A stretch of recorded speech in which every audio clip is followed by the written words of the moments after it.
welcome to All for United WFC. For once, I get to interact with you guys in the chat. I know I've done a lot of pre-records in the last few weeks, and Barry has taken over live duty. But I am back finally for a live show with you guys. And look at this little panel that we've assembled. It's been quite a while since the four of us have been on a show. I was trying to think before we went live I'm trying to think when the last one would have been. Was it no? Because Charlie, you weren't on the cup final one either. So between the four of us, it must have been like start of the year or something at the back end of last year. Between the four of us, yeah. I can't remember when. You show off by being heightist, Connor. Look at this little panel. Like, you know full well that. Oh, here we go. Charlie and I have had to be challenged, and Mark's a bit taller than me, but none of us are skyscrapers. What's this all about? I'm not one to talk either, so I mean, I know.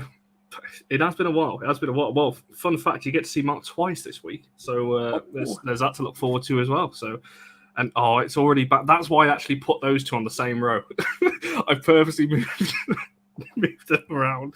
So we had this little thing there. And Charlie again, yeah, no background. So I know it's because my work laptop is atrocious. It's dreadful. And it just sounds like I'm on a runway. I'm on an airplane runway. So I'm on my phone today, and it was too much to try and sort of background. Because believe it or not, I'm not really at LSV when I'm doing these. I'm not. That is. We just thought you lived there. No. That's so realistic. No, I live in Leicestershire. Who would have thunk it? Certainly not us on here, that is for sure. So make sure you get your comments in over the next kind of hour or so. I'm trying to concentrate now. Come on. But yeah, so make sure you get your comments in. We're going to start with the outgoings, obviously, then talk a little bit about the incomers. We're not going to go through every single outgoing because there's 17 of them in total. And plus, if you count the loans as well, there's a lot to go through. So we're not going to talk about every single one in detail, but we will talk about some of the standout ones. Obviously, the incomings, and just going to summarize the transfer window because a lot of business has been done this window, that is for sure. Charlie, I'll come to yourself first then. And just I'll ask each of you a kind of question off the start. We'll start with the outgoings. Any that surprised you, any that stood out? Before we look at individual players and we'll talk about some of the specific ones, is there anyone on that list that surprised you or that you're kind of really happy with or anything like that? I think United have always been notoriously poor at sort of moving players on for all sorts of reasons. So whenever they do shift someone on, it is always a surprise. None of them are a surprise in the sense that I think everyone that's gone was going to be struggling, apart from obviously the two that went much earlier on in the season, which we may or may not mention. But of the more recent ones, I think a lot of them are going to struggle to get into the match day squad. Never mind beyond the bench.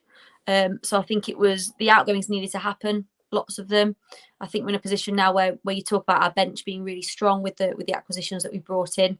We certainly have a much stronger match day squad of 18 than we did last year. I think overall with the signings that we've made, I think some of them had to go. I think Sophie Bagley wasn't going to get kicked, was she? She needed to go somewhere else and try and get some game time. And Martha Thomas was always going to really struggle. So. No surprises in the sense of who they are, because they needed to move on to get minutes, I think. But impressed that United have managed to move on so many players in one fell sweep. I think that's pretty good going. No, for sure. I have to address this before we we really get into the serious part of the show here. But Erling is technically right when Barry was in charge. Like, not the one just recently, though, because I called him out on that as well. That he was a bit late on Friday. Was it Friday or Saturday? I can't remember which one it was. But he was the week before, so I'll let him have that. He's usually more on time. Nobody's listening carefully there. They can hear the sound of you clutching at straws. I will admit you are usually more on top than I am, that is for sure. I like to talk backstage, you see. I just don't shut up. But Mark, for yourself, thanks for coming back on. It's been quite a while. But for yourself, any outstanding outgoings, any surprise outgoings on that list of 17 on that one? No, not really. I think the only one that people would have possibly said was a bit of surprise would be Vilda. But again, her game time would have been limited, especially with the bringing in of Hinata and people in her position. So I suppose the only one that you could say was a bit of a surprise would be Vilda, but all the others, no, it was expected. Sophie, she only plays in the Conti games, and with a bit of luck this year, we're not in the Conti, so she won't be even get a game there. Charles, no. So, no, not really. All of them expected. No, that's a fair point. Barry, are you going to continue this trend? Not really surprised? All of those outgoings there? Wasn't surprised at all. No, it was the volume that surprised me, because I didn't think that we'd get 17 out as we did, plus 5 loans as well. That's 22 people leaving the football club. A little bit of maths for you there. That'll, let's see, look at that. Charlie's really impressed with that. With my quick maths, like Stormzy. But I think it's really quite a big thing to get 22 people out. It's cleared the deck somewhat. And, you know, the people we brought in, obviously we're going to talk about, are a good way to strengthen it. There's not surprises. There's people that I feel sad that we've missed. You know, I'm still a bit annoyed that Leslie's gone. I'd still rather Honor was here. And I think Vilda could be useful. But brutally honest, no, I think if anything, we've done the right thing. We weren't giving these people enough time. So just take it away from the football and just put it to a human point of view. You know, these people want to play football, and now they're going to get the opportunity to do that. So I think it's best all round, if I'm honest. No, I think that's fair enough. I think we'll start with Vilda, actually, because obviously that is the name that is mentioned a lot in the chat that seems to have been a surprise. Before we do, there's a question for you, Mark, directly from Denver. What's the crack here? And where it is. Yeah, it depends where we're going. If it's Nando's, no. And who it's with.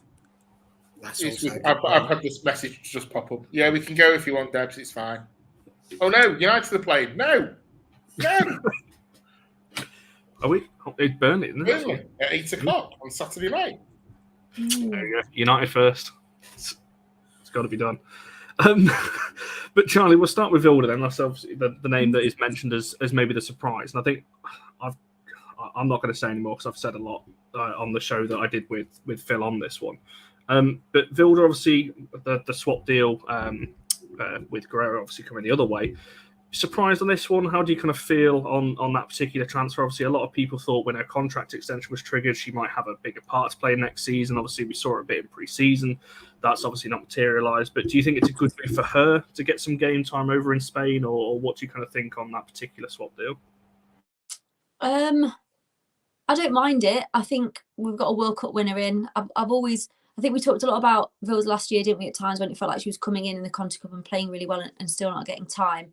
And it just looked like she was never really going to get in ahead of Tooney, which I think is fair enough. And then you look at, is it Miyazawa been brought in, who's in a similar position, having just won the Golden Boot, has come in as well. So I think it was always going to be tough for her.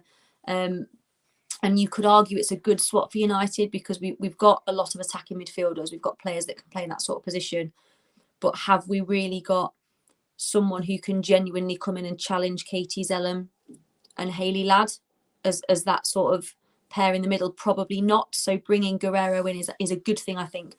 I wrote a bit of a name drop something here. So I wrote a piece for Andy Slater's United fanzine, which will be coming out soon. And what I wrote about her, about Guerrero, was her coming in is really going to force the issue with that midfield too. They're going to have to perform brilliantly every game to keep out a World Cup winner, and they might not even straight away. She might just come straight in. So I think it was a good swap in the sense that we were inundated with attacking midfielders and attacking and forwards, whereas maybe not as that more traditional midfield two that sit in the middle, and she comes in and challenges there, I think. So probably yes, is good for us and good for Vilda, because she is someone who's probably too good to be third or fourth in line for her position. Yeah, I mean, Mark, how do you kind of feel on this particular swap deal? Because again, it obviously came to light when the team were out in Germany that she was going to be going over to Spain. If it's fair to say, pretty much fans' favourite player. Didn't see a lot of game time. When she did, I thought she was all right, but again, maybe didn't set world alight when she came on in terms of her performances to push into that starting spot. But what do you kind of feel on this deal in terms of, do you think it's probably the best for both parties? Because it clearly didn't seem to work in terms of the game time as well. No, it's the best for both United and for Vilda. There's no doubt about that. You know, I think for me, I would like to have seen Vilda more. I would, But when you've got the consistency of Katie and the consistency of Tooney in games and Hayley Ladd, it's difficult to get in that game.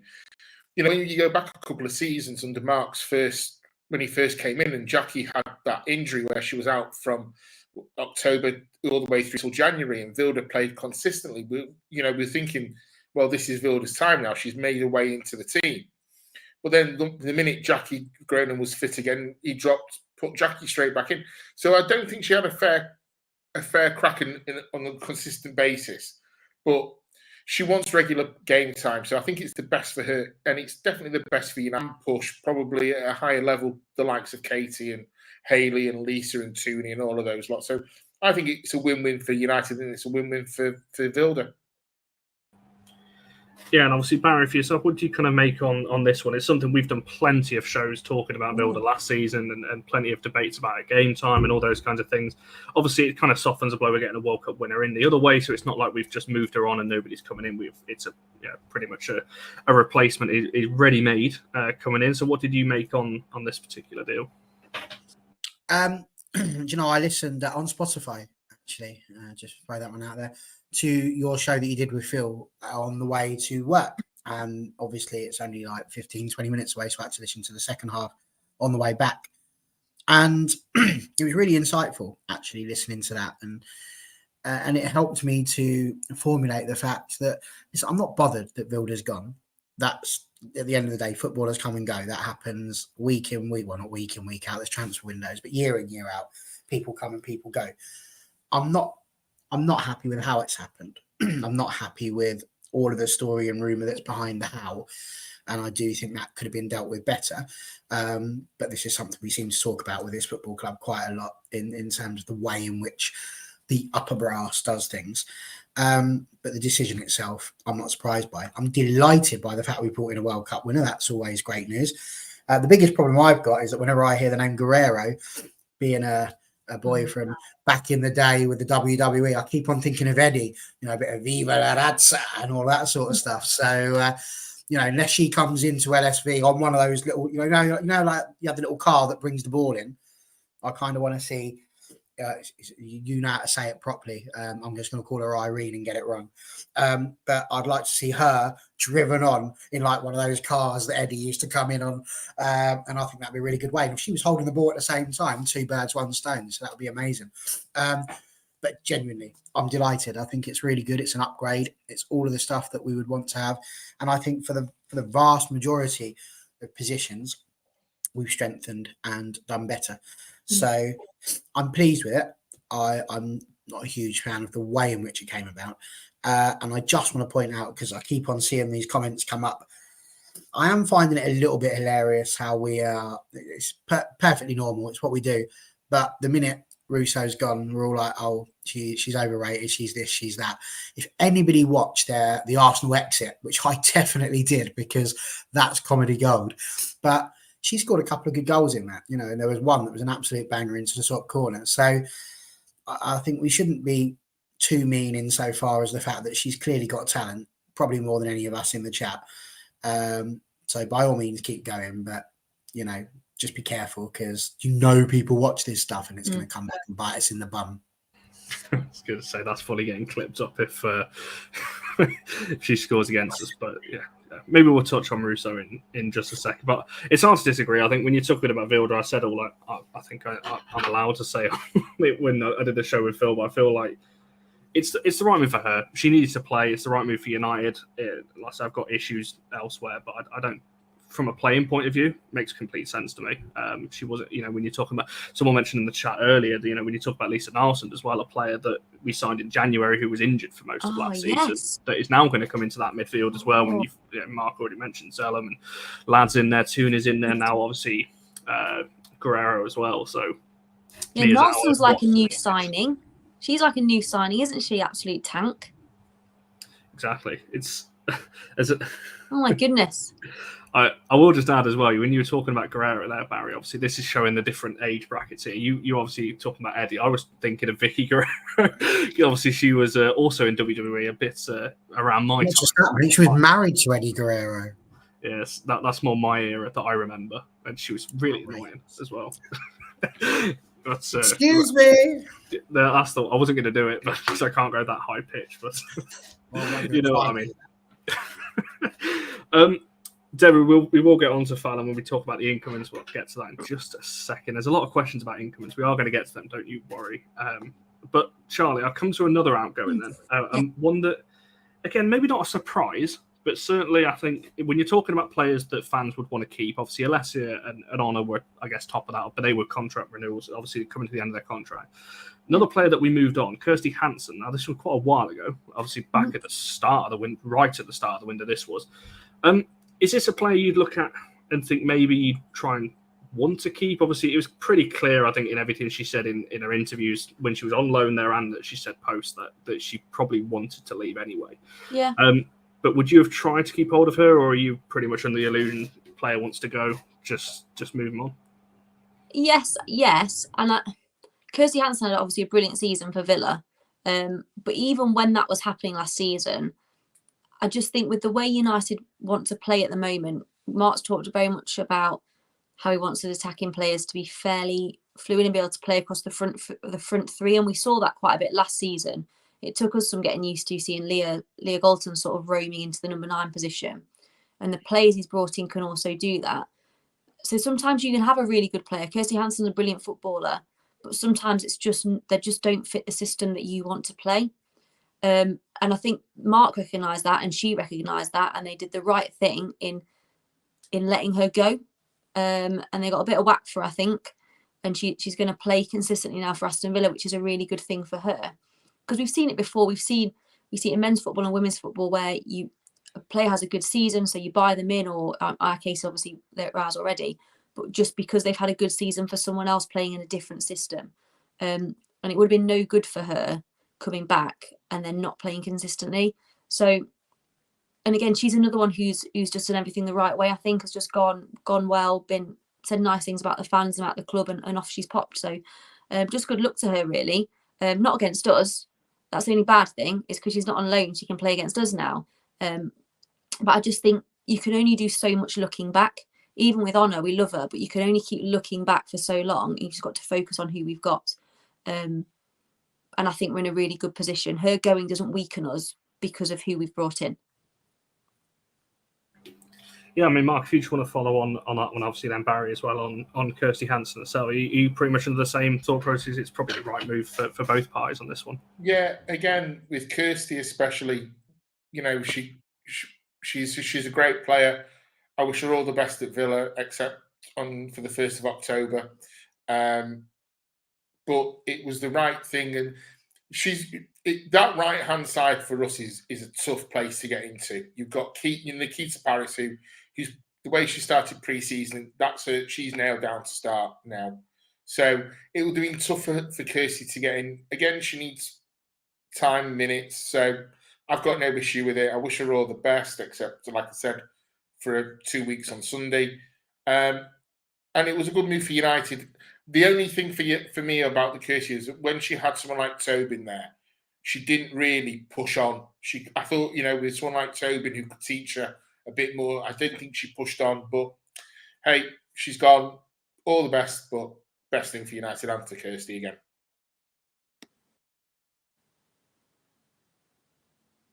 Sorry, it wouldn't unmute. It comes up with these stupid things saying, do you want to delete or remove this one? No, I don't. I just want to unmute my microphone. The world note, when I first came on All for United WFC, we did our very best, didn't we, to get a hashtag trending. It was a hashtag Hansen in. And it never got anywhere.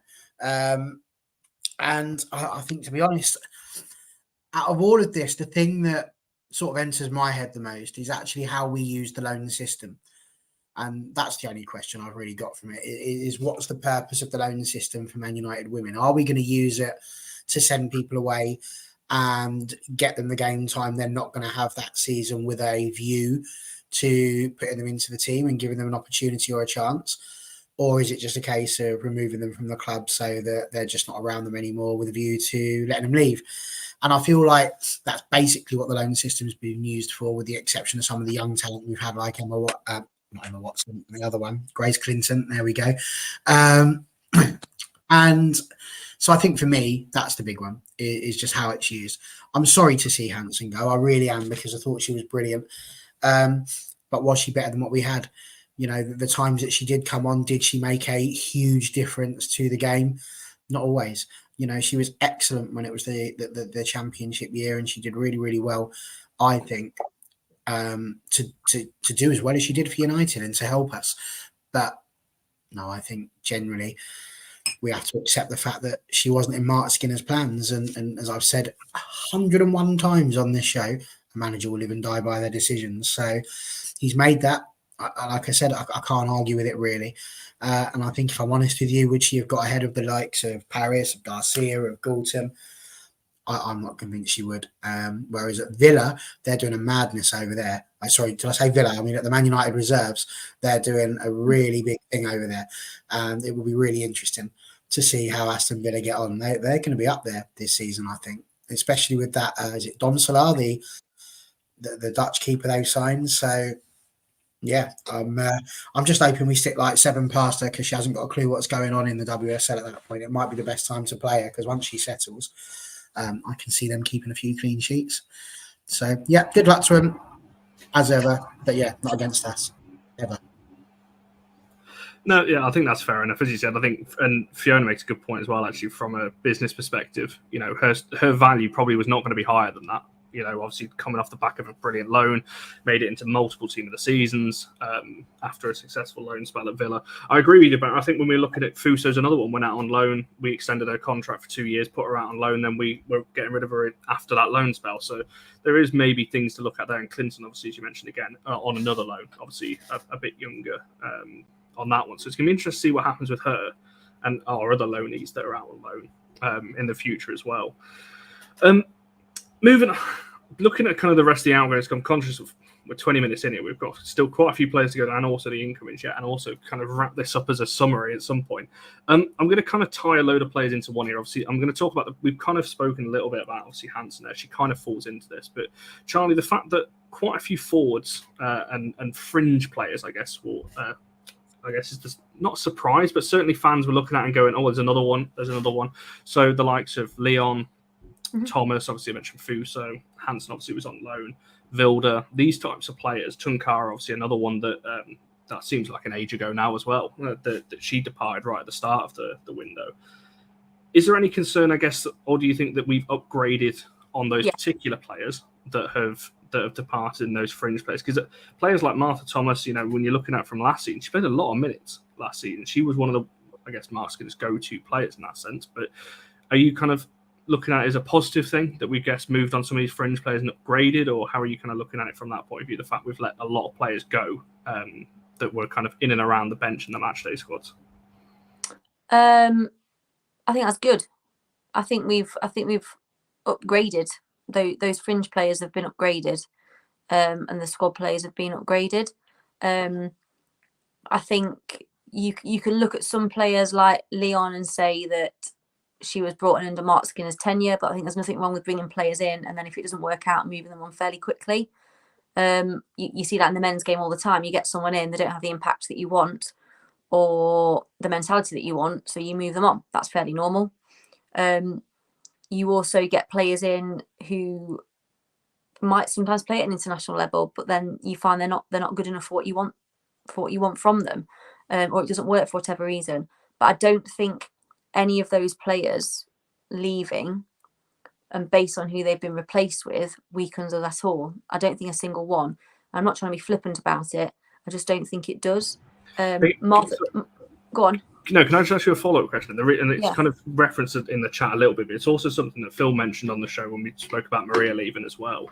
Do you think there's a slight concern, and this is not something I believe, I'm just asking the questions, but there's a lot of new players, obviously, that are coming in. We've lost a lot of players that I guess were player favourites as well, that had a lot of friends in the dressing room and in the matchday squads were clearly helpful off the pitch. As maybe we didn't see them as much on it and things like that. But do you think, obviously, last season we saw a lot of late goals, a lot of kind of comebacks and these kinds of things.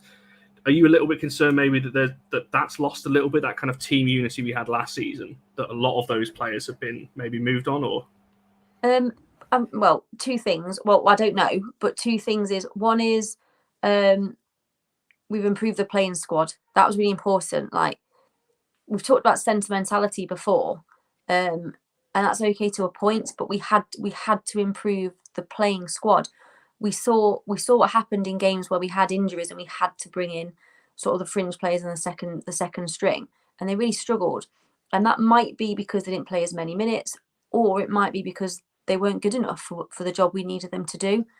And I wouldn't swap any of them back for the players that we've brought in. We're going into we want to qualify for the Champions League. That's what we want to do. So we need to be able to bring in top quality players, and you need to be a little bit ruthless. And that's football, isn't it? We want them to be successful, so you need to bring in better than you had. And I think in lots of places we've done that.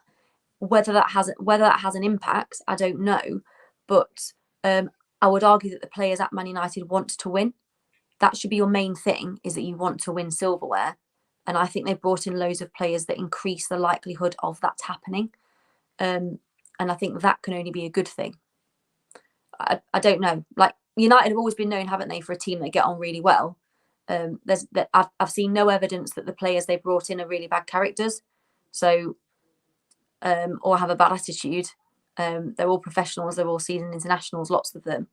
So I don't necessarily think it will have an impact. I don't know. For me, none of the when you have a haul out the way we've done this summer, there's obviously some thinking behind it. Look, Adriana Leon, we all wanted it to work out for her. No one United fan didn't. But when you look at all the clubs she's been to, with the exception of West Ham, she's not played more than 10 games for any of those clubs. So there's clearly something there that needs to be looked at by her or by teams bringing her in. I wanted it to work for her. I thought she would give us something different. Martha Thomas played more minutes, came off the bench. Her goal return wasn't great. So again, I'm not overly surprised.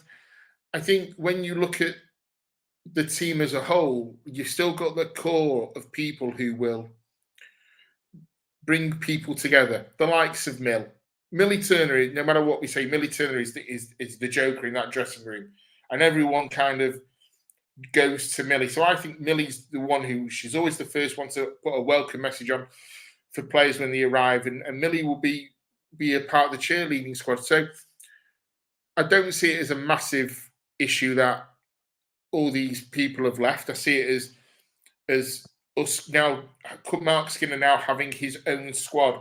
I think last year he could possibly say it's still mainly cases, but this is the first time I think we can actually say that this is a Mark Skinner squad now with his players. And as Charlie said, he's moved on some of his own players. So he's clearly seen it's not working somehow or some way. So no, I've got no issue with it. I think the players that have come in improve us. I think the players that have gone, I wish them all the best, but, see you later. Barry, anything to add on this particular line of questioning? On this particular line of questioning, yes, Sergeant, I do. Somebody's been watching a bit too much Idris Elba. Sophie Bagley and Emily Ramsey. Would you prefer Phallon Tullis-Joyce or them two? It's better, isn't it? He's still giggling away. Look at him. Tara Bourne, Thor, Tunkara, or Evans, Rabjohn, and George. Watson, can you believe she's playing football seriously now? It used to be just a dobby. But we've got her, Miyazawa, Ascarino, Moore, or VBR. Jones, Thomas, Fuso, Leon. I mean, the last two, they've been AWOL, effectively. And now we've got Geyse and Malard. So, listen, it's very clear, isn't it? These players were not players that were playing football for us. When they did in the Conti Cup, that was their opportunity. If they had got us out of the Conti Cup groups and really given us a good opportunity, exactly, for the benefit of the tape, he nodded. I think that was the problem. We knew we had to get rid of them because they didn't perform in the Conti Cup. And although I feel we made too many changes for that to be a decent attempt at that trophy, they just weren't good enough. We have to be brutally honest about that for the level that we're trying to get to. They were great when we were happy finishing fourth and when we were doing well in the WSL. They did a superb job just to finish fourth. But fourth isn't where United really want to cut it. We want to be in that top three in the Champions League. And unfortunately, these players within the team that they're in, we're never going to get that opportunity. So I'm pleased they're going to go and get the chance to play football. Good luck to all of them. Massive high fives all round. But we've got bigger fish to fry.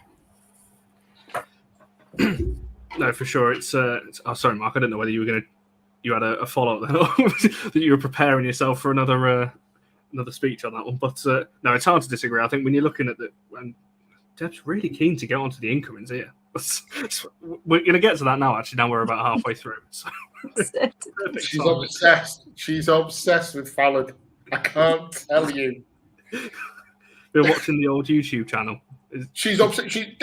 Deborah's now becoming a marine biologist. I'm telling you, she's quitting her day job and she's going to become a marine biologist. If you can't get her on WhatsApp, you can find her down by Salford Keys with a fishing rod. Yeah, she's been desperate to get Phallon in since there was rumours of her. No one has been keener for Phallon in. Has it been keeping her up at night? Yeah.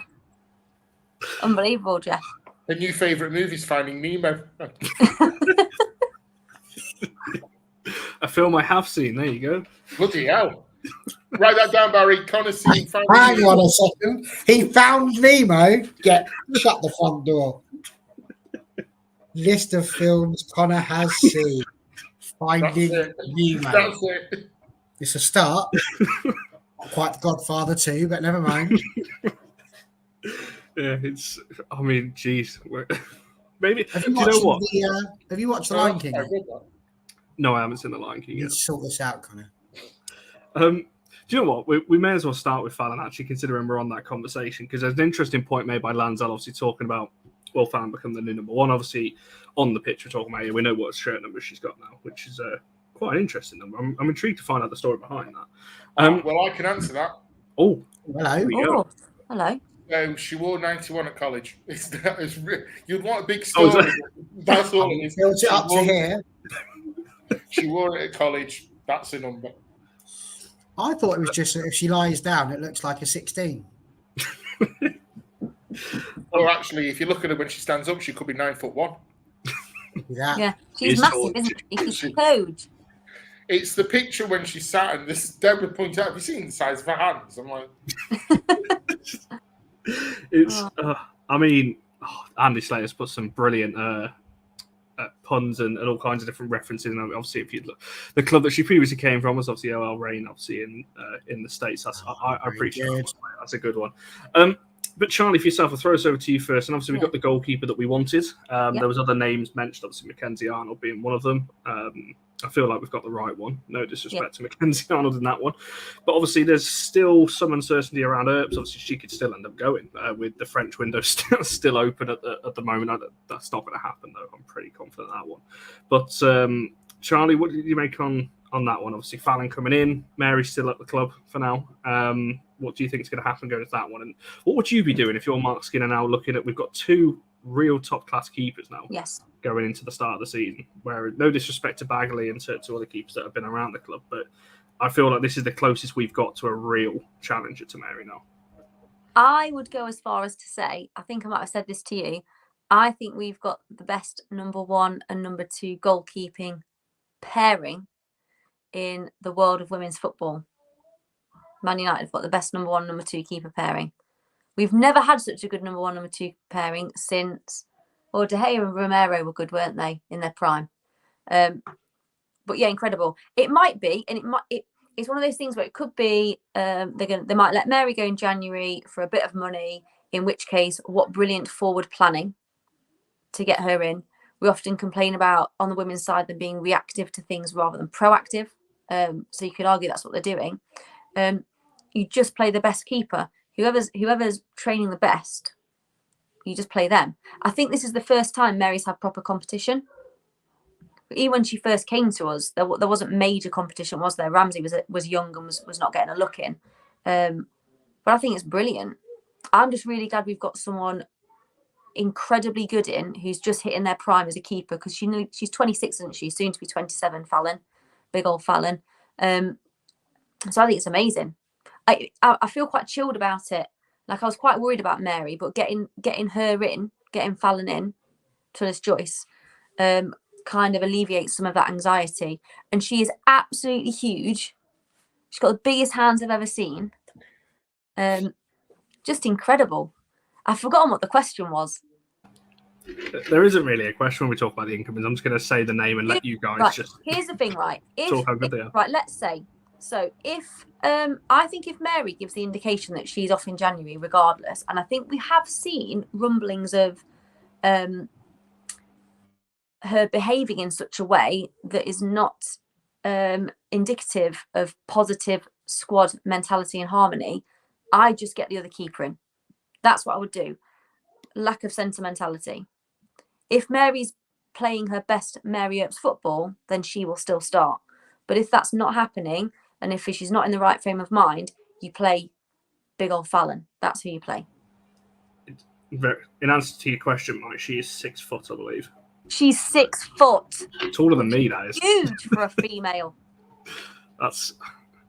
Who is the tallest? I'm trying to think of tall keepers in the women's game now. Might be her. She's definitely going to be one of the tallest ones in the league. Well, she will be in the league, I think. I don't think there's one. Chant in that. There's a chant in there somewhere. I mean, even Barry's taller than Sophie Bagley, I believe. So. Even Barry. All right, let's not go ridiculous now. Barry. No, that sounds stupid. If Sophie Bagley is smaller than me, she should be nowhere near a football goal.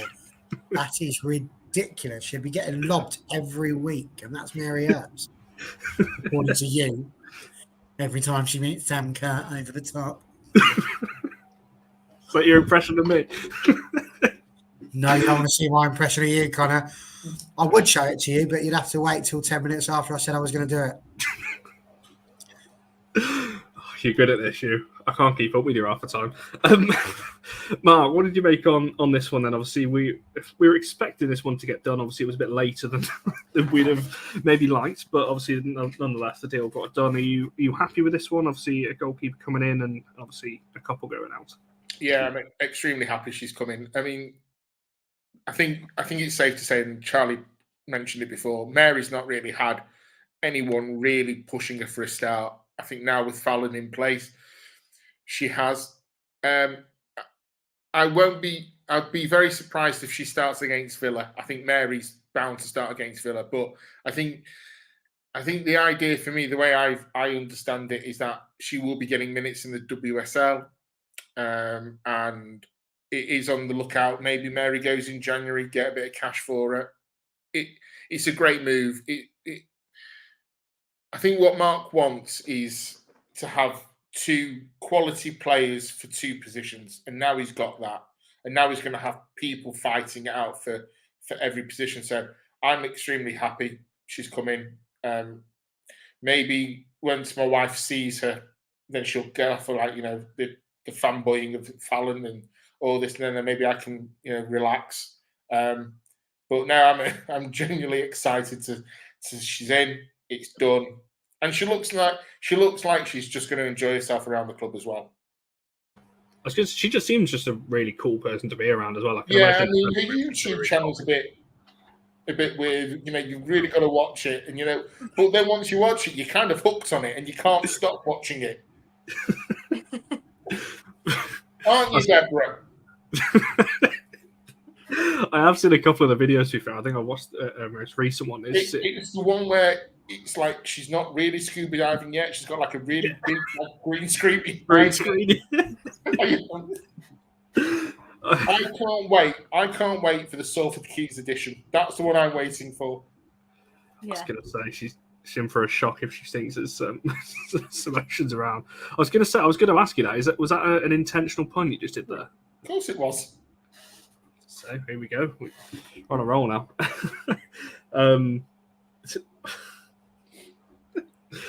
Oh dear. There's going to be a lot of this, I think, throughout the season. But the overall consensus, we're glad we've got it. I have tried to think of a chant to the theme of SpongeBob SquarePants as well, just because. And I can't. Andy Slater in the comments. I can't keep. He's trying to turn this show from PG into an 18 plus. I think with some of his comments that he's going with tonight, which I can't possibly reference on here with some of the things he's saying. Barry, for you, Sam, for last word on kind of Phallon, are you pretty happy with this one? And obviously, what do you think is going to happen for at least until January with Mary Earps as well? I'm going to be honest with you, Connor. I don't know her very well because she's American and I don't really follow the NWSL. I haven't quite got that far in my quest for knowledge in the women's game. I've tried hard, but I'm not quite at that level, I'm afraid. So I really have pushed myself to try and get there, but that's just not. I just don't have the time in my life to look at every single league in the manner that I would like to. So really, I've only had the Euros and the World Cup to go on. But from all accounts, it sounds like a very good sign. And I think more importantly than any of that, it comes down to the thing that we always say about players from Manchester United which is that really we only want the ones that actually want to play for us, and the fact that she does want to, I think, is a really, really big thing. And I would really love to think that Mary Earps feels the same way and that actually she's going to take this in the manner that it should be, which is as a challenge to her crown. And that hopefully it will inspire her to continue being the best goalkeeper in the world. I get honestly a little bit emotional thinking about it because the effort that Mary Earps put in to get to be a number one for England, be a number one for Manchester United when she was just on the floor in terms of confidence is just an unbelievable story. You can make a film about this sort of thing. So I don't like the fact that everything's being painted out and getting as negative as it is around the story of Mary Earps because, genuinely, if she's going to go, I'd like it to happen much more down the honour route than the Russo route. But yeah, you've got to have competition for places. And I think that's the one thing she hasn't had over the last, 4 years. She played every single game in the WSL. And the reason why she's done that is because really, was there anybody else in our goalkeeping ranks that we could trust that would outplay her, that would be as good as her? And the answer to that was no. What I do know about PTJ is that regardless of what's happening, she's got a good rearguard defence in front of her. There's lots of protection around her. And so therefore, I don't think she should have any problem getting up for the occasion. Should she be called upon? No, I agree. I think I'm happy with it. I think, as Charlie said, we've got some fantastic pair in there that hopefully will push each other on. I think, I think Lanzal made the point earlier in the chat when he's talking about if Mary makes a couple of mistakes, that you've got a keeper there that can come in. Chelsea have got 4 or 5 of them, so there's no reason why United. I mean, I wouldn't say we'd go to that level, but it's good that United are now getting to that point where we've got 2 players for every position. There was a comment I wanted to get to a second ago. I mean, Slater's kind of answered it in the way that I was going to, but obviously talking about did we miss out on Cooney Cross? There's probably going to be, I don't know whether I can say this or not, but I'm going to go into it. I think there's going to be a story come out on Cooney Cross in about a few days' time on how that deal happened and all those kinds of things. But I was going to answer it with pretty much that. No, Cooney Cross missed out on us because we're going to be finishing ahead of Arsenal this season. And she's not going to get Champions League. So there we go. We'll move on to, Gabby George we'll move on to next thing, because again, another deadline day one. Charlie, what's your kind of thoughts on this one? Again, bit of a surprise, came out of nowhere, this one. Yeah. United activated the release clause and got her over the line. Obviously, we know she's been at United before. She's a United fan, obviously got connections to the club as well with obviously Jesse Lingard previously as well. But what's your thoughts on that particular signing? Yeah, that was a big surprise, wasn't it? I think I feel like a few seasons ago we were perhaps going to get her in, and then something happened that meant that deal didn't happen. I can't remember the ins and outs of it. But again, someone who I think... What was that, sorry? We got McManus instead. Okay, right. So we got Abby McManus instead. I think it's a good signing. It's a surprise one, but it's a good one. I think if you've seen her, like the last couple of seasons, having gone and watched United against Everton and at their park, Gabby George has easily been Everton's best player. I think the last couple of seasons as well, she's really developed her game. She's much more of an attacking fullback, which I think was something we were perhaps going to miss. Well, we were definitely going to miss with Honor going.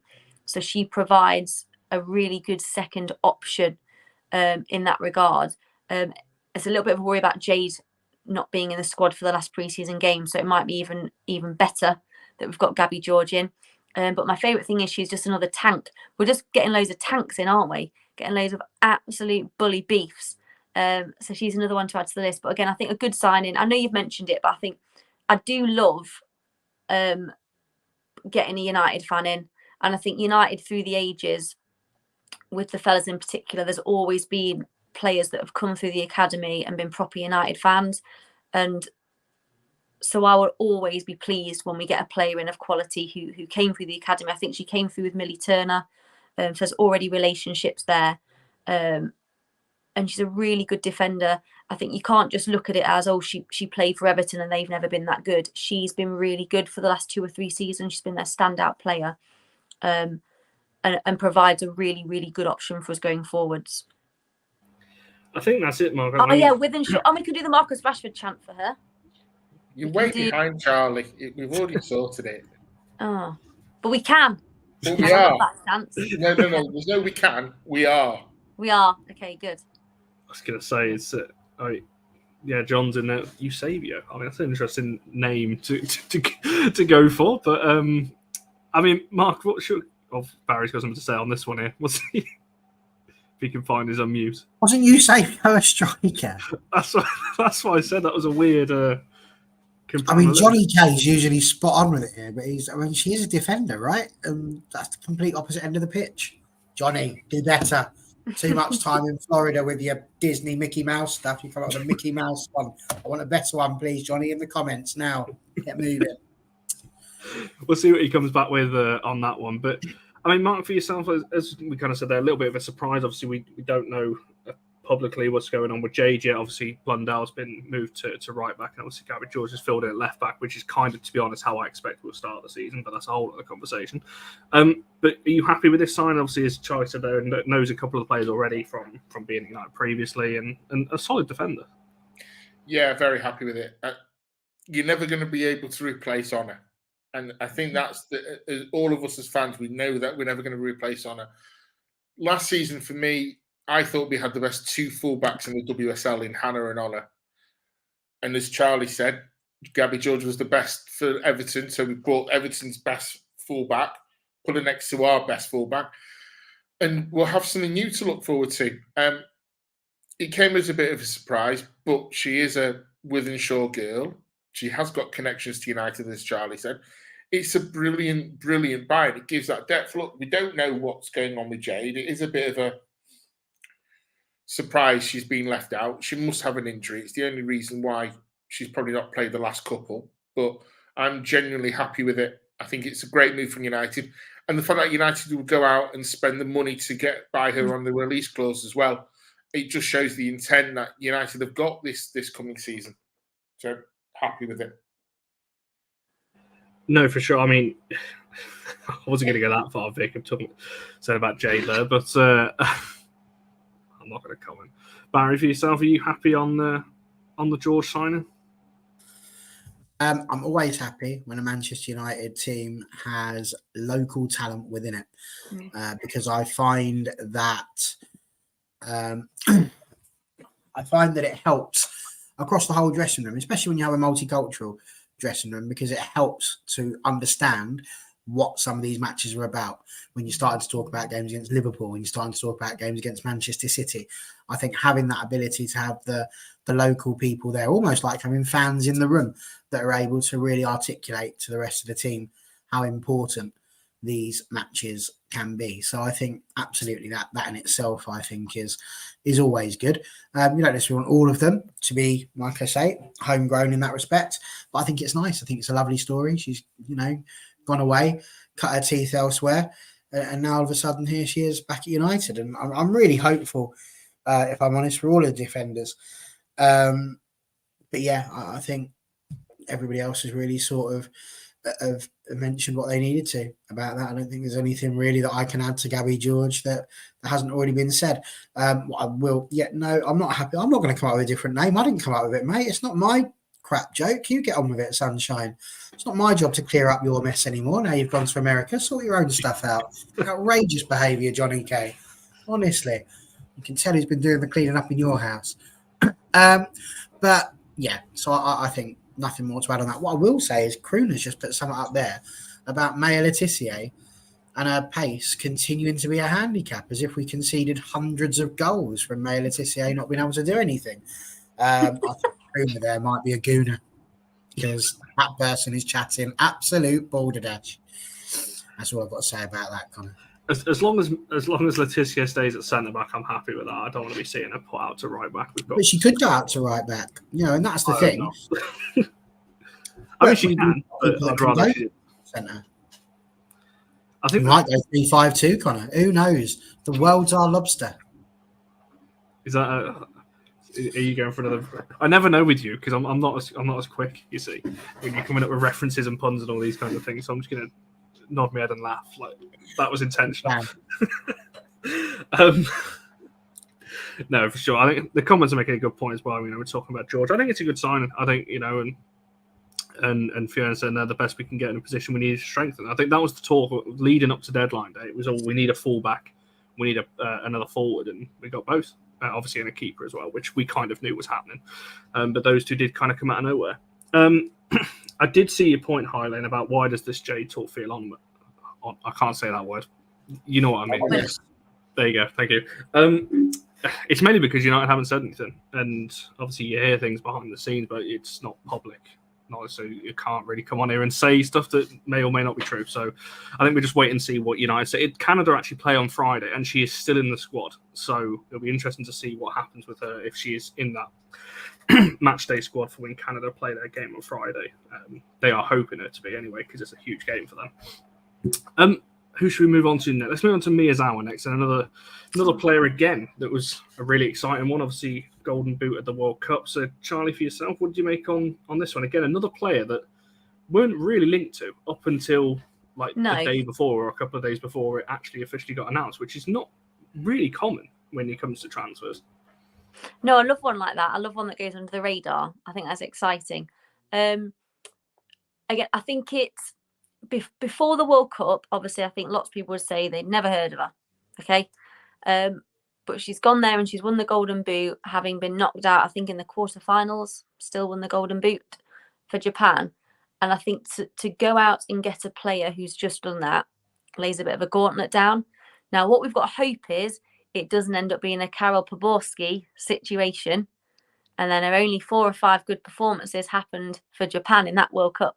But the way I'm viewing it is, if you look at other players that have Japanese players that have come to WSL, and you think about Hasegawa, Iwabuchi, technically how good they've been, and I would have taken either of those two as well. I think technically just the Japanese players are really, really impressive, and I think she adds another dimension to us as an attacking unit. I think one of the things we still talk about, even though it improved a lot last season, that there are sometimes little difficulties with breaking teams down when they just want to sit in against us, because we even saw Chelsea doing that to us at Kings Meadow. Even the best teams are starting to do that, and I think her skill set, her technical ability, close ball control, ability to find a pass as well, but also come up and score goals, I think just adds another dimension, and it better prepares us for situations like that. I think with the forwards we've got, her included, they make up and then some for the goals that maybe Russo would have scored. So I'm quite excited by her, because she's a bit of an unknown entity, but she is the Women's World Cup Golden Boot winner, and you don't get that by luck. So yeah, an exciting signing, I think. I think you mentioned Hasegawa. I think I said this on the show that I did with Alex Bishop when we spoke about Miyazawa, that if she can be anything like what Hasegawa is, one of my favourite non-United players to watch, and if she can be anything like what she is, it's an instant success in my eyes. But Mark, for yourself, again, like I said, it's not often you get the World Cup winner, the World Cup Golden Boot winner at your team shortly after the World Cup. So it's quite an exciting sign of this one, right? Yeah, no, great signing. Didn't watch a lot of the World Cup, I will say that. So I didn't see a lot of her, but watching her goals back, she can score a goal. Watching the game on Wednesday, she had a shot against Liverpool. She had very little backlift, and it went like a rocket. So adding goals again would be great. But technically, she looks great. She'll fit right in. and she looks like she's going to play that false 9 or maybe 10 behind whoever up front. So I'm really looking forward to seeing her play live. I've met her as well. She's really nice. So yeah, great addition to the squad. Oh, for sure. I mean, Barry, anything to add on Miyazawa there? She was brilliant in the World Cup, and I think, to be honest with you, if she continues that form going into the WSL, it'll be a really exciting signing. It's really difficult when you do these shows because, you know, you're always sitting there looking at players based on their histories and maybe just on a tournament or two that you've seen. So it's always interesting to see.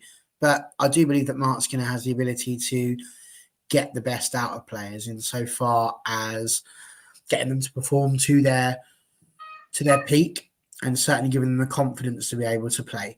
So I have very few doubts that she will go on to do well. I think the biggest thing for me is the where she'll play. You know, the conversation that we had in our fans forum could be anywhere from a sort of a Katie Zellum, Hayley Ladd position, who, by the way I've worked it out, if we need to get rid of 17 players again next year, if we got rid of Hayley Ladd, that would get rid of 12. So there are only 5 more that we need to get rid of. So I want to get rid of Hayley Ladd, but, you know, if we're burgeoning at the seams, that's a possibility. So I think Miyazawa could be very good there. But then equally, she's got the potential to be playing more in an attacking midfield role, which might explain why we've not got Wilder anymore, along with Emma Watson there being able to play there. So, you know, it could go anywhere. She could be competition for Leah Galton. And like we say, World Cup top scorer. So for me, I think really, really, really good.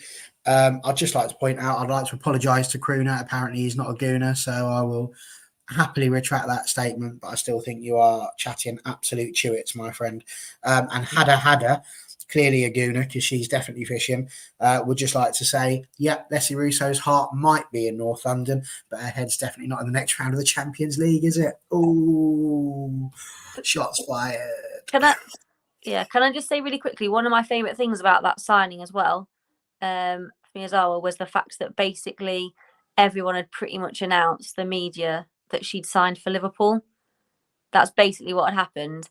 And then either she never had, and it was just leaks to keep it quiet, or, which is funny, because Liverpool fans thought they'd got her, or the alternative is they nearly had, and then United just went, we'd like you actually. And she went, vroom, like literally roadrunner, couldn't have got quicker away from Merseyside to us. So I do like that as well. No, for sure. I mean, yeah, I believe the case that Liverpool nearly had. And if United come knocking, you're not going to say no, are you? So some players might, but Miyazawa didn't. And I'm very, very happy with that one. As you said, she can play very versatile. She played him, as Barry, you just said there, she played in midfield. She can play on the left, the right. You know, I think we've got a player there that can really play in a multitude of positions. And I think that's going to add great things into next season. And certainly when we're rotating it, hopefully, obviously, in the Champions League group stages where we can rotate these players in and out. Lansdale really wants us to talk about Malard, so I'm going to move on to her. Obviously, a loan, our only loan. You've been ducking the question for too long. I knew something like that was coming. That was terrible. But it was always on the bill. You just nicked my joke, Barry. I was going to say you said that at the same time. Twin telepathy. Brother telepathy. Delay over Wi-Fi, though. I was going to say that was quite impressive, that was. Charlie, for yourself, obviously this one, she's incredibly highly rated in France. Leon obviously have tied her down to a long contract on this one. For that reason, obviously they clearly rate her over there. What do you expect of her and kind of your thoughts around this signing? Because it's a really exciting one, and I don't think we'd have got her. It wouldn't make sense to do a loan if we're not going to play her. So she's clearly going to get minutes going into this season. Otherwise, Leon just wouldn't have accepted a loan. I don't feel like. But what's your thoughts on this signing, and how excited are you to see her in a United shirt as well? Really excited by this one, and again, another one that was a bit of a surprise. I think not last season, but the season before, she had a really good season. She was fairly prolific, and then obviously didn't get as much game time last season because Lyon will be a tough place to go in and insert yourself as the main striker. But again, really, really promising. And again, a really good player to get in if we're thinking we couldn't necessarily get the number 9 that we maybe wanted at this point because they're hard to come across. and they're hard to get. To have her, even if it's just for a year, she's really good. So she plays for Lyon, she's scored goals for them, she's assisted, she's created things, and it also gives us that slight little bit of flexibility in this year going out and finding then that number 9 that we're perhaps after. But what a brilliant loan to get in, absolutely phenomenal. And I'm just like, the thought of her, you've got her, haven't you, Geyse, Galton, like it's just insane. And then you've got potentially Toon and Hinata fighting over number 10 position, and we've not even talked about a load of other players. It's just, I remember how excited we were last season over United's forward lineup, like with Garcia coming in and Paris, and it's like that but on steroids. Like, because we've not even mentioned, I know we're talking about incomings and we're talking about competition, but we've barely talked about Paris and Garcia, which shows you how much we've strengthened. And I think she's an incredible loan signing to get. I think we're lucky, but I'm glad we went in for it, sort of shot to nothing. So to get us good, we've not had the best luck with attacking loan signings from Lyon with injuries, but I don't think she's got a history of being injured. But yeah, another really exciting prospect, and you never know, it might go really well, and she might want to stick around if we can shell out the money. That would be nice, wouldn't it, if it goes well? Yeah, I mean, it's going to be interesting to see what happens. I said this on the show that I did with Abdullah about this one. To me, it really depends on what happens with Carolyn in January. Obviously, and how well she does in her loan as well. But I feel like if we go back in for Carolyn, I can't see us going for Malard as well. But that's what I think. I think she's a good. I think to get her in, I think Carolyn, apart from Geyse, Carolyn was the big one. I think she was the big one that we were after for most of the summer. So I think to not get her, the disappointment of not getting her, getting Malard in, even if it's just as a stopgap, was an incredible bit of business. No, for sure. I mean, Mark, what's your thoughts on this one? And again, another, I guess, a player I think we needed, because with the outgoings that we had, the forward line was looking it looked light on paper, but I think when you really dive into it probably wasn't as light as maybe us fans were maybe looking at it as. But I mean, what do you make on this one? Obviously, a loan deal and a good kind of depth to have, especially in the Champions League. She's had that Champions League experience already, even at such a young age. Look, she scored goals for Lyon at the highest level. She's a proven goal scorer. It came as a complete shock. I think it was Wednesday night, about 11 o'clock-ish, when I first kind of heard rumblings about it, but nothing was concrete. I think the only way I gauge it is by, if you look at the fallout from the Lyon fans, calling out the club of, what have you done? Why have you sent her away when we need her so bad? Just when you need her to play. I've said it on the show, and I think it might have been the last time I was on. We were talking about Russo, and I said we need someone who's going to score us those 10 plus goals a season. Well, we've now got that person, I think, in Malard, who can come in and score those goals for us, and for us not to rely so heavily on Lucia and Leah and all the other players. Generally looking forward to it. I think it's a great bit of business from United on loan. We'll see how it works out. Carolyn is the one that we all wanted, but I think North Carolina made it very clear they weren't giving her away in the summer. I think you mentioned it, and Fiona just said it as well. We look like an out-and-out striker. Obviously, Williams really was the only recognised striker really that we had at the club. Obviously, with Thomas, if you could call Thomas that as well. Obviously, she was looking like it was on the way out. So at the time, obviously, Geyse can play. We'll move on to Geyse in just a second, but she can play there. But again, maybe not her best position. And you're talking about Malard here. You know, in the 21-22 season, played 20 games, 13 goals, and I think 4 assists as well on top of that, or something like that. So clearly a proper striker that we needed. Barry, for yourself, do you feel like we've strengthened in the right thing here? And you probably think a loan deal is probably about right. When these kinds of players are available, you just kind of get them, just to. And how good would it be as well? A player on loan from Lyon knocking PSG out the Champions League. That will really ruffle some feathers in France, that's for sure. Well, I mean, the first thing I have to say is that I hope it's a better loan deal from Lyon than the last striker that we got in from Lyon, because she couldn't seem to a moo cow's bottom when she tried, could she? Bless her old Bruni. So I am hopeful that she's got to do better than that, surely. Again, it's somebody who has got a lot of potential, a lot of ability. I think she's scoring roughly once every sort of 3 games for France, which is not an easy thing to do either. So, yeah, I think certainly we needed somebody. You know, you can't let the likes of Russo and Thomas go and then not strengthen and Fuso to a degree as well, and then not strengthen the attacking line. We've definitely done that. As you said, we're going to get to Geyse. But I think it was a sensible thing to make sure that we had someone just in case we did get a bit of an injury. So I think having somebody like Malard is a really good thing and a good decision to make. And I've said it all along. I trust Mark Skinner. If Mark Skinner's looked at that and said this is a Mark Skinner decision, yes, we're going to do that, then 100% I'm down with that. And for the clever people, that was a very good duck joke as well. Last but not least, what's his chops? Kroon has been off at me again. I just saw him in there and I just wanted to point out, he said, look back at the goals. I'm like, what? All 12 of them? We had the best defensive record in the league last season.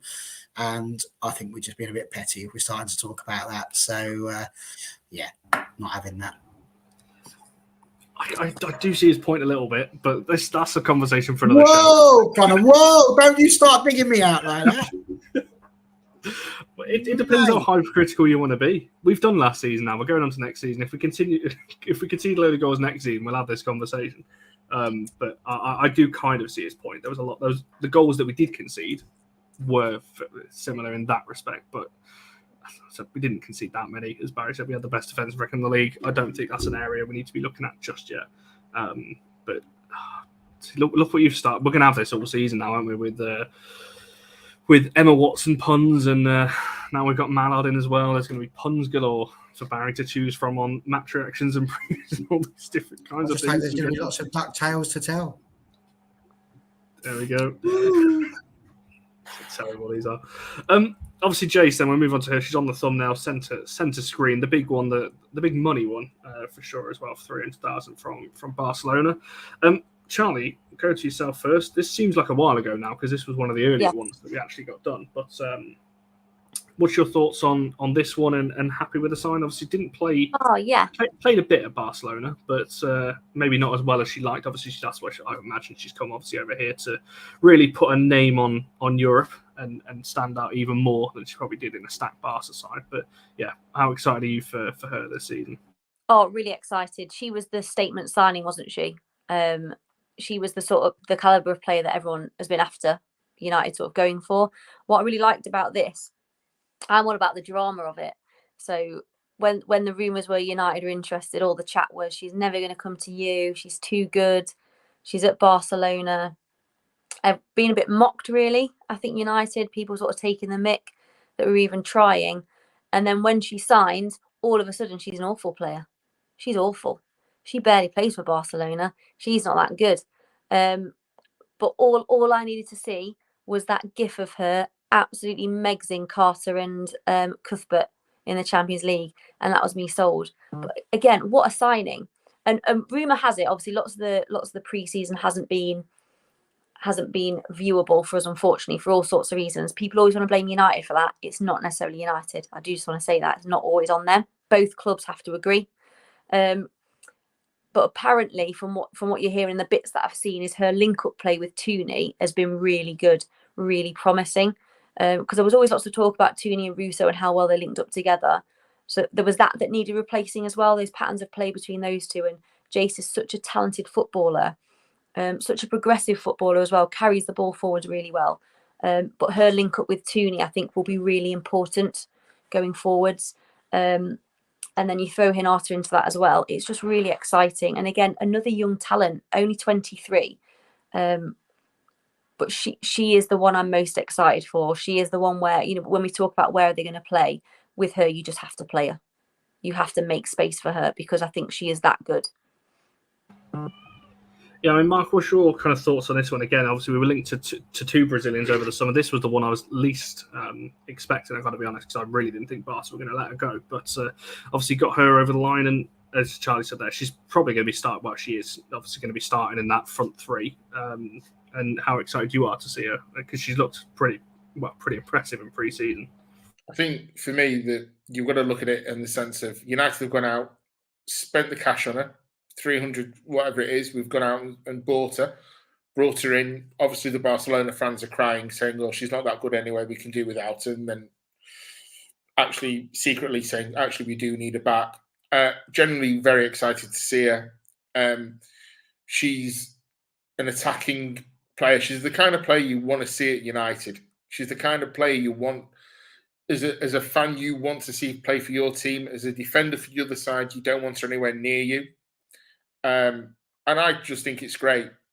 I'm also that kind of person that does love the fact that she has taken the number 23 as well, which I absolutely adore her for, even more because she has done that. And we've got a great player. We've got a world beater there. Absolutely. Can't wait. Just can't wait. I mean, from what we've seen in highlights, it's as if she can play by herself and still score the goal. So can't wait. I think that's it. When she left Barcelona, everyone was like, she only scored 6 goals for Barcelona last season. If you look at the season prior to that, when she was at Madrid, before she went to Barcelona, Madrid's CFF side, she scored 20 goals in 27 games in that same league. So the 6 goals last season, I think, is a bit of a one-off. If she can do anything like what she did in the season before that, I think we've got an unbelievable footballer on our hands there. But Baron, for yourself, obviously spent the money, as Mark said there, and it's this is our statement sign, I guess, if you want to call it that, of the window. And how excited you are for it this season? I think that people should have learnt their lesson from the Nikita Paris signing, in terms of when they start sitting there going, "Oh, well, they didn't have a very good season last season." You know, Nikita Paris only scored 1, and she clearly scored more than that last season, and she'd scored more than that the season before. So, you know, it's never a good idea just to look at the last season, even though that is the most recent, because things change year to year, season to season. I think the word that needs to be used is the one that Charlie used, which is it's just exciting. And I think that's what I would say about our entire transfer window, is that actually it's exciting. I was devastated that Mary Earps was potentially thinking of leaving, but now I'm just excited to see, could Phallon Tullis-Joyce be somebody who's actually going to displace and remove Mary Earps from the number 1 position, which would have seemed unthinkable 2 months ago, that we could potentially have a goalkeeper within our ranks that was going to do that.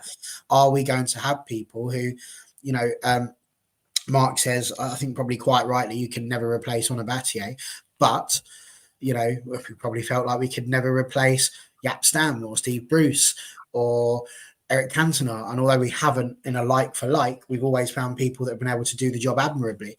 And I think it's perfectly reasonable to expect that we might find someone who can perform a defensive duty perfectly admirably, who might eventually win over the hearts and minds of all of us. You know, it's exciting to look at people like Rabjohn. I'm even excited to see how Gemma Evans gets on when she has to play, because she's certainly given me no cause to see that she can't do well.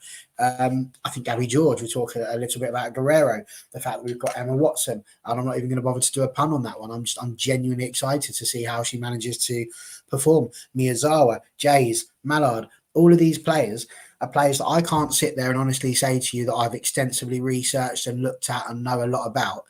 And that's where the excitement comes in from, because someone who is far more qualified than I has looked at these players and gone, I think they're good enough. And hearing the general rumblings and buzzings from around the United fan base, it really has sort of left me thinking, you know, this is going to be a really good season.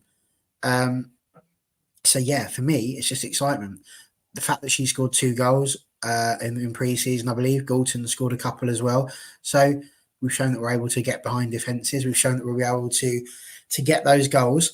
That's what I want to see. So it's just excitement. And I think the only thing that just really hampers that excitement is the fact that I've got to go through another bleeding England game, as much as I love England, before I can finally start watching the WSL, because I'm all ready for it now. I just want to see Man United versus Aston Villa. Man United against the Man United reserves. And I want to see us just win, because I can't wait. It's really exciting. It's just around the corner. It's not far away. It's still 2 weeks. It's still too far away. I was going to say. Well, I was trying to build it up a bit there, Mark, but yeah, it is too far. Way too far. No, national break. I was going to say, I said to somebody yesterday, actually, that it's like, I'm so hyped for the WSL, and I'm like, there's another. load of internationals to go yet, so I'm not even going to try and get too excited because there's literally no point. Because we've got a load of internationals to watch. Well, I won't be watching those two. I guess look out first as well. I'll kind of wrap up the ins all together, obviously with Evans, and we've already spoken a bit about Guerrero, obviously Watson and Rabjohn. I guess falls under this as well. Obviously, two youngsters there, and Gemma Evans. Charlie, have you got anything to add on those three? I think Watson's the key one for me when you're looking at those three, purely because I watch and know a lot of people in Scottish women's football, and they have hyped me up with her so much that I think we've got one of the steals of the window when we're looking at a player. I think we have. I think if there's ever a young player that's going to live up to expectation and be as good as we hope they are, it's going to be her. I mean, she's already, I know she came from Rangers, didn't she? But she scored for them already last season in the Champions League qualifiers.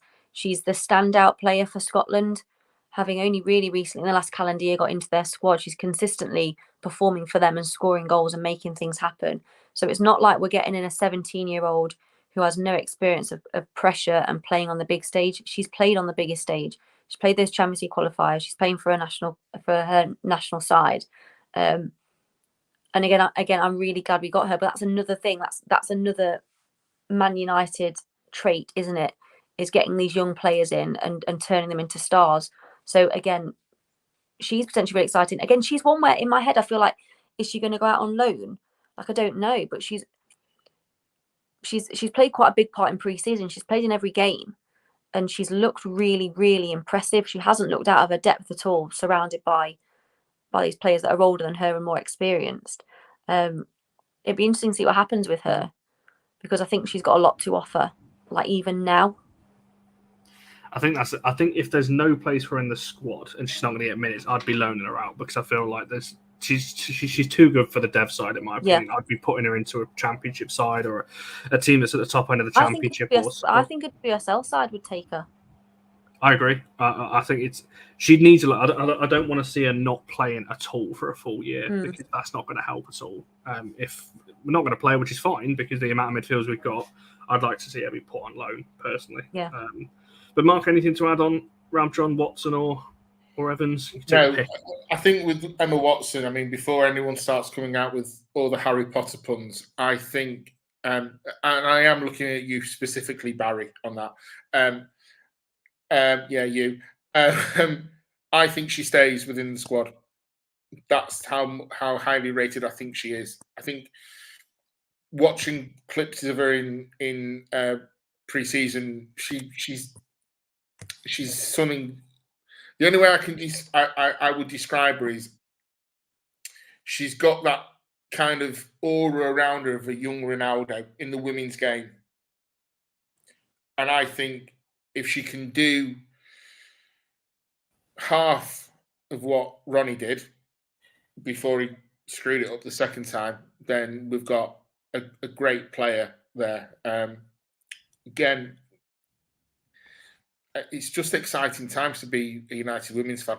It really is. A question for you, Mark, because you've been around since this. Not to say the other two haven't, but we talked to them a lot. You've been around since the start, and there was a lot of hype about Lauren James when she was at the club as a youngster and how she was coming through. Where would you rank the likes of Emma Watson in terms of not just hype but potential compared to the likes of Lauren James? I think you'd probably have to put Lauren Watson ahead of LJ, because LJ had been to other clubs before United. She'd been at Arsenal, didn't work out for her there. Then she came to us, and then she's gone to Chelsea. So I think Emma Watson, she's done it on the international stage, which is harder for a kid. She's got that unknown quantity, which I kind of like. So I would probably put her ahead of LJ, but only just because she's done it on a higher level. So for me, Emma Watson. That's amazing. I think you're going to come in and just give me a load of Harry Potter puns. You see? No, I left it. I did just do it then, though. One of her right foot. Very good. There we go. I did try thinking of a few. I started trying to go through the titles of the Harry Potter books, like the Deathly Hallows, and I thought, can you get the Deathly Phallons in there? I think what's important, though, and here's the pun, Barry. I think what's important is it's important not to jump to the Ron conclusion. The wrong conclusion. I see where you went there. took me a little while to decipher it, but that's brilliant. Yes, I'm not going to weasel you out of that one. That was superb. I heard that one, Barry. Hang on. It's not that one in there. You'll have to explain to Connor what Harry Potter is, because it's obviously a film franchise he's never seen. My favourite films, they are. It's You've seen them? Oh, you've seen the Harry Potter films? What a day this is! Wow. All of Can I them, add multiple all 7 times. of those to your list? Yeah, I've been to the museum and all sorts down in London. Oh I've my done the God, full thing. that's 8 films in one show, Connor. This is a world record. This has never happened. Oh my! All I need now is to see you eat a burger with your hands, and the life is just—that's it, complete. That's it, level complete. Listen, I think Emma Watson is going to be absolutely amazing. I'm genuinely excited, and I think the fact she's not gone off on loan or had anything like that just speaks volumes. It really does. She's had Champions League experience. She's played at a Red Letter Day. Yes, possibly delivered by an L. So I think it's really good. Really good. I can't wait. Genuinely impressed. Emma Watson is 1 in a million. Absolute steal. Not really a Harry Potter gag, that one. I'm struggling with that. Absolute steal. Pulled. No. But yeah, can't wait. Connor's pulled, clearly. I was just going to say, hi Lane, I'm loving this. Why does Connor seem like a guy you'd love to hang out with? I'm liking this. Oh, what a suck up. He ticks my boxes. That sounds like a euphemism. That's an innuendo. All right, Charlie, keep it PG. Come on now. Oh, sorry. We've made it an hour and 20 minutes. I've got to be honest, Eileen. I think we've now hit a point where we now need to know what your boxes are. You know, is it Probably like pretty vertical low, hair? Cardboard. Never watches films that are of any decent standard. Or heard of the films of a decent standard. I was going to say, yeah, Erling's got a point. It's up to 9 because technically, That's a great Deathly point. Hallows is Thank 2 you. parts. I'm only thinking of the books. Yes. Saw them in the cinema, which was there you go. Wow. So I even went to a cinema and saw them. That's stepping up a whole new level now. I can't imagine you're allowed in the cinemas because surely the people behind just have to like get a clippers to go through your hair. See, we don't have that. Ours is cinema ready. If anything, it sort of reflects back into their eyes. Whereas with you, it's like, where's the screen? Where do I go? Outrageous behaviour. If you were sat in front of me, mate, slap round the head. Or the popcorn over it. No, I just use it to hold my popcorn. Honestly, it's that greasy. I imagine he eats popcorn with a spoon.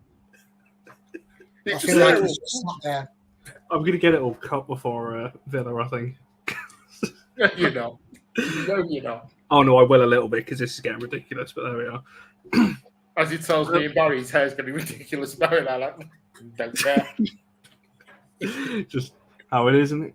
On a serious note, on that one, Highland, if you do see us at a game, obviously any of us, come and do say hello. We are nice people. You'll probably see us in the Wren after most games at LSV, and we're always around. I'm usually chatting to somebody at game. Feel free, come over. You won't be interrupting any conversation, I'm sure. So yeah, see us about, and that's open to everyone, not just you, Highland. I'm not just talking to you specifically on that one. Obviously, that's open to everyone. You're ticking his boxes too, mate. Love is in the air. Everywhere you look around. And I know that I'm feeling foolish. I love it. Oh, God. You can tell I've not done a live show for a while, especially with you lot. My final question, and obviously it's in the title and it's on the thumbnail. If you could rate this transfer window, then we're doing out of 10. Some people have given us like gradings, like B+ and B-. I'm not. You two are the teachers, actually, so you could probably do that. But if you could rate it out of 10, Charlie, what would you rate this transfer window? Obviously, it's a little bit tricky because we don't know how they're going to perform and things like that. But if you could rate it on the face of it, what number would you give our transfer window? I like out of 10 because it provides more flexibility. I am going to go 8.5. Do you want to know why? Yeah, go for it. So I'm going 8.5 because there will always be 0.5 of a sadness that Honor's gone. There will be 0.5.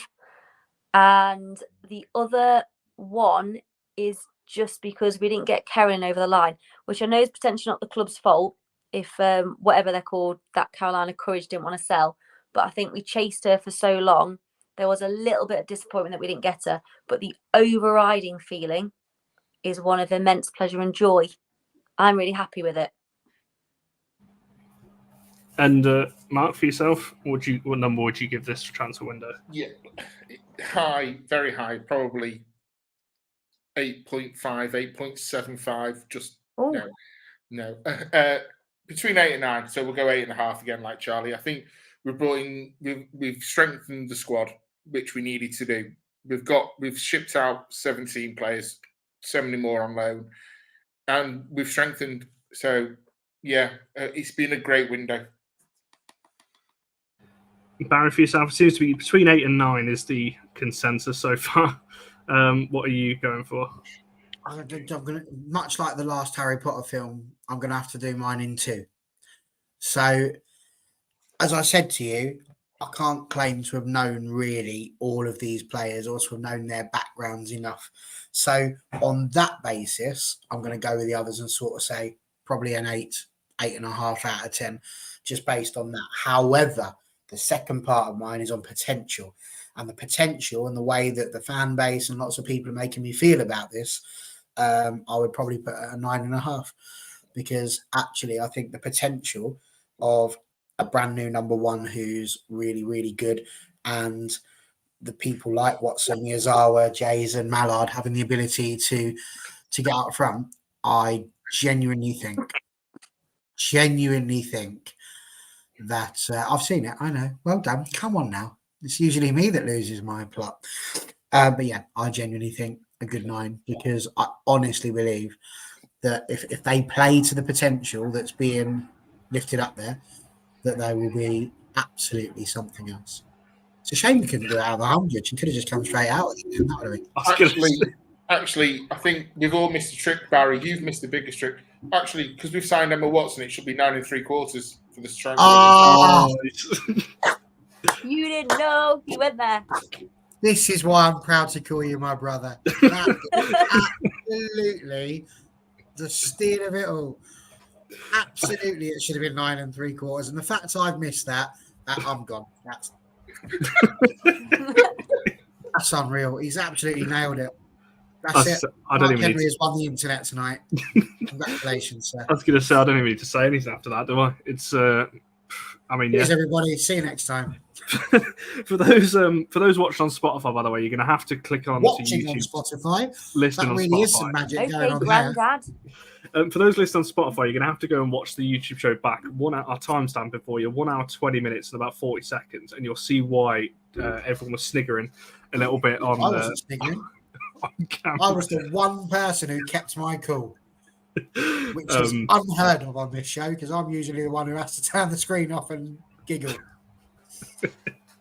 I might actually upload this one as a video to Spotify so people can actually see what was going on there, but we'll see. If I get the time, who knows?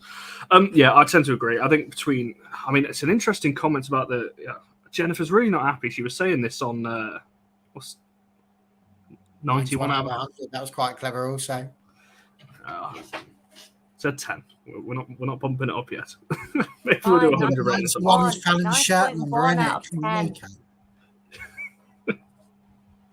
Over my head, that one. It probably wouldn't go over Fallon's. She's quite tall, isn't she? But it went over. That's my contributions to the right, composure.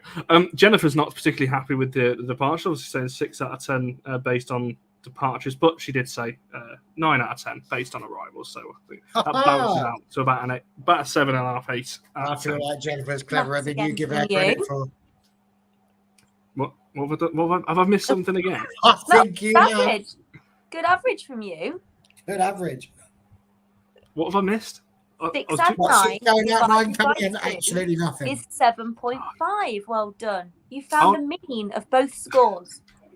Oh no, I was really impressed with that. Barry said I might have missed something in the comment. I was more focused on my maths and getting the average right, but which I did get right. Either way.